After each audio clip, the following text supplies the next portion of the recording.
تو گویا عبادت جو ہے وہ ولی غوث قطب ابدال بننے کے لیے نہیں ہے، وہ تو صرف بندہ بننے کے لیے ہے۔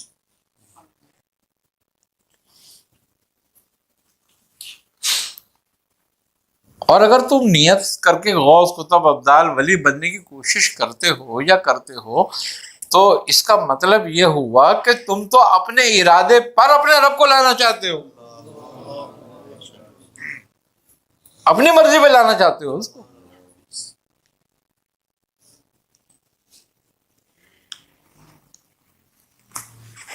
تیرے ارادے پہ تو وہ آئے جو تجھ سے کمزور ہو،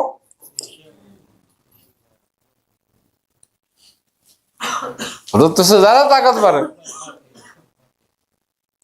وہ اپنے ارادے پہ تجھ کو لائے گا۔ اور جب تجھے عزت کی آرزو ہوگی تو تجھے ذلت دے گا،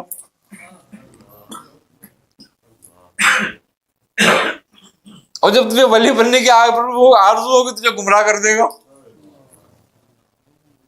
کیوں؟ کہ وہ تیری مرضی پہ نہیں ہے، وہ کہتا ہے کہ پہلے میری مرضی پہ آ،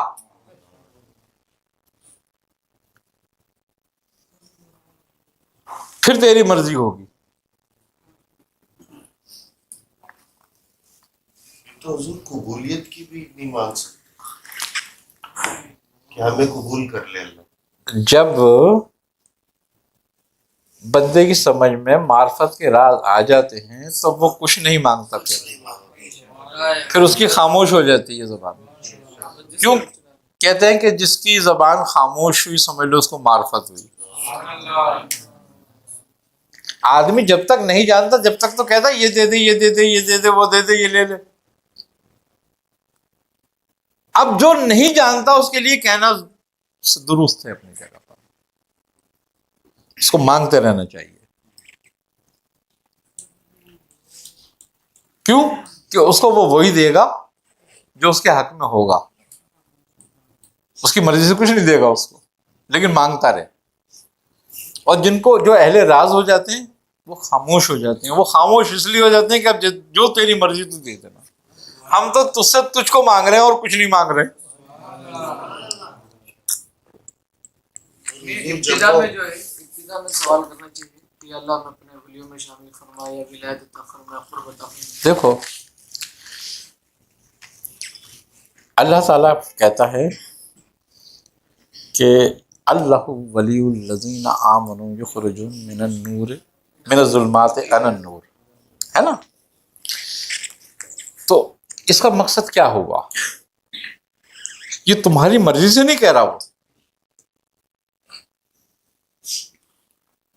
کیا کہہ رہا ہے اللہ کے ولی کہ اللہ کے جو دوست ہیں، اللہ کے جو ولی ہیں، وہ ہیں جو ایمان لائے، آمنو، سے جو ایمان لائے۔ اللہ انہیں اندھیروں سے نکالتا ہے، یعنی کہ وہ لوگ جو ایمان لائے ہیں ان میں سے چنے جاتے ہیں لوگ، ان کی مرضی سے نہیں ہوتا، اب رب چنتا ہے ان میں سے کہ ان کو اندھیرے سے نکالتا ہے اور اجالے میں لاتا ہے۔ وہ جو اللہ کے دوست اللہ پر ایمان لائے، اب اللہ کے دوست بھی ہیں اور اللہ پہ ایمان بھی لائے۔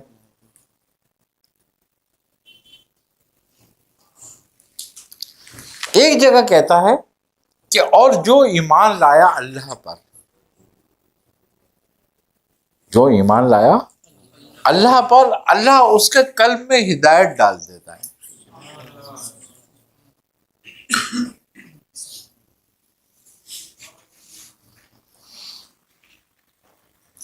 جو ایمان لایا اللہ پر، اب ایمان کون لایا اللہ پر؟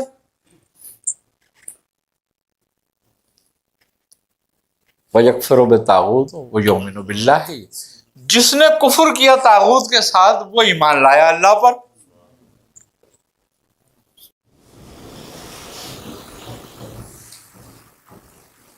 جو تمہاری خواہشیں ہیں، تمہاری ضرورتیں ہیں، یہ طاغوت ہے، اب جس نے اپنی خواہشوں پہ اور اپنی بیچا ضرورتوں سے کفر کیا، انکار کیا، وہ ایمان لایا اللہ پر. تمہیں دنیا کی محبت میں تو تمہاری خواہشیں ہی الجھاتی ہیں نا.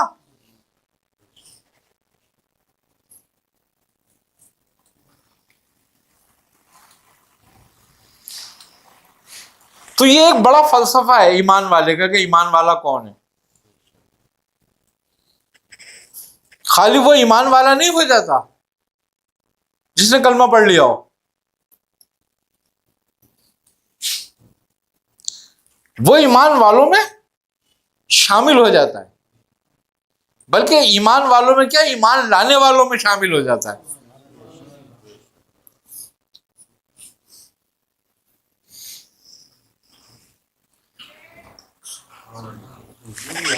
یہ ایمان تقلیدی ہوتا ہے اس کا، یعنی کہ قولی ایمان ہوتا ہے، اقوالی.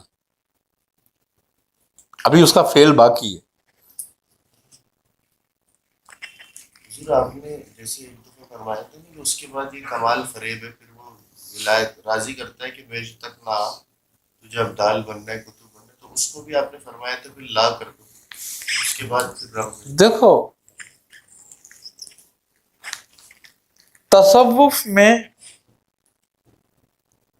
اور شریعت میں کوئی فرق نہیں ہے، فرق صرف سمجھنے کا ہے.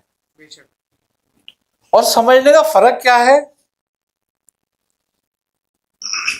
کہ شریعت کہیں ترک کراتی ہے اور کہیں تعلق پیدا کراتی ہے. اب شریعت کا جو ترک ہے وہ عوام الناس کے لیے ہے. جیسے کہ شریعت کہتی ہے حرام نہیں کھاؤ، چھوڑ دو، سمجھ نا. شریعت کے جو ترک ہیں وہ عوام الناس کے لیے ہیں. اور عوام الناس کے لیے کیوں ہے وہ ترک عام؟ وہ صرف اس لیے ہیں تاکہ ایک دوسرے کے حقوق کا تحفظ ہوتا رہے. یہ معاشرہ جو ہے وہ جنگل نہ بنے، نظم و ضبط سے چلتا ہے. یعنی کہ عام زندگی گزارنے کے لیے تمہیں شریعت نہایت ہی ضروری ہے، اور اس پر عمل کرنا انتہائی ضروری ہے تمہارے لیے. اگر تم وہ کرتے ہو تو تمہارا معاشرہ پر امن ہو جاتا ہے.